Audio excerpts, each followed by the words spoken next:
Ini ya, ini produk dari Wardah, aku kemarin CO. Yang lip matte-nya tuh velvet. Ini yang set nomor 13. Kalian bisa lihat sendiri kan, bibirku itu termasuk tipe-tipe yang agak gelap gitu kan, bibir gelapnya. Aku mau lihat seberapa coveragenya produk dari Wardah ini.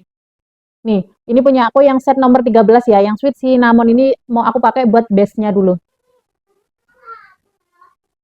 Sumpah, kalian bisa lihat coverage banget gak sih? Hmm, nah, tinggal di tap-tap gitu aja yang atas tuh langsung tercover juga loh, Rek. Nah, sumpah ini cakep banget dibuat base-nya. Dan dia tuh enak banget dipakai, ringan banget dipakai. Terus aku mau coba ombre sama yang Wardah yang velvet juga, tapi ini setnya yang nomor 05 ya, yang artisan mauve.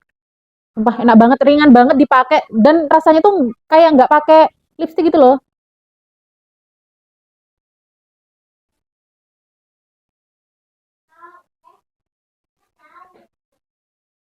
Sumpah